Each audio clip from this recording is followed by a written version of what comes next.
Ce Bayard est né en fait ici à Lourdes, est né de ce pèlerinage national et est né de la volonté des Augustins de l'Assomption de créer du lien entre les pèlerins. En 1873, les Augustins de l'Assomption organisent, comme chaque année depuis, le pèlerinage national.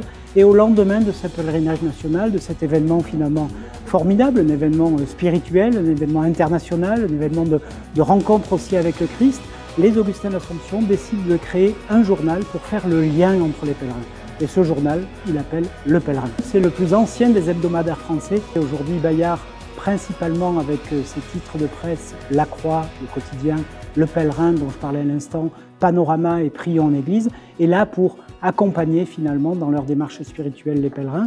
Je crois que c'est important pour nous d'accompagner aussi Notre-Dame du Salut dans cette démarche de pèlerinage, et je crois que c'est très important aussi pour les salariés de Bayard et pour les rédactions notamment de ces titres-là, de retrouver un petit peu ici à Lourdes ce qui fait finalement le cœur de notre mission, à savoir le thème aujourd'hui, la fraternité.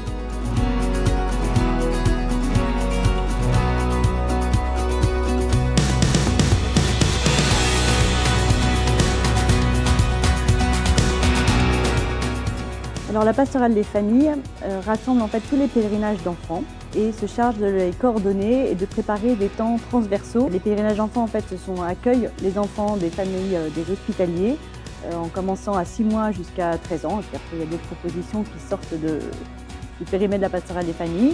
Et à chaque âge, leur est proposée une démarche spirituelle, ludique, tout au long du pèlerinage pour qu'ils découvrent Lourdes, le message de Marie, le Christ, l'Église et qu'ils aient des temps de jeu, de détente aussi pendant ces 4 jours où ils se rassemblent. Et nous avons des temps où tous les enfants sont rassemblés et c'est la pastorale des familles qui s'occupe de les préparer et de les animer. Et il y a aussi des propositions un peu plus larges qui se destinent aux familles, donc pas forcément dans le cadre des PD d'enfants, pour que les familles puissent aussi vivre quelque chose ensemble. Par exemple, la veillée des familles où en fait on ne vient pas avec son service, mais on vient avec ses enfants, ses parents, voire ses grands-parents, ses cousins, pour passer un moment festif en fin de pèlerinage. Ou ce soir, à la procession au flambeau, on propose aux familles de se regrouper ensemble pour vivre ce temps ensemble avec d'autres familles.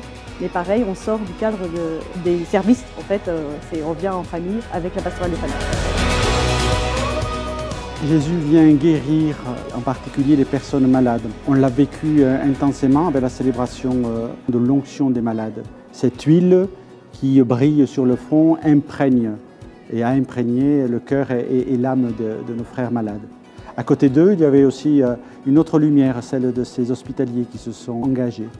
Et l'on voit ainsi côte à côte 2 personnes qui apparemment sont distinctes mais qui ne forment plus qu'une dynamique, celle de l'amour réciproque et du soutien hospitalier et malade. C'est des pèlerins que nous continuons à être en cette fête du 15 août, qui se tournent tous avec beaucoup d'espérance vers la Vierge Marie, pour lui dire « Je vous salue Marie, vous qui êtes pleine de grâce, pleine de l'amour que le Seigneur vous aide à refléter pour le monde entier ».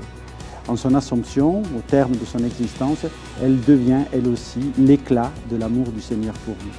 Entrons dans cette démarche spirituelle qui nous fait nous tourner par Marie vers notre Seigneur, qui donne la vie à ceux qui affrontent la maladie, à ceux qui sont de la joie, à toute l'humanité.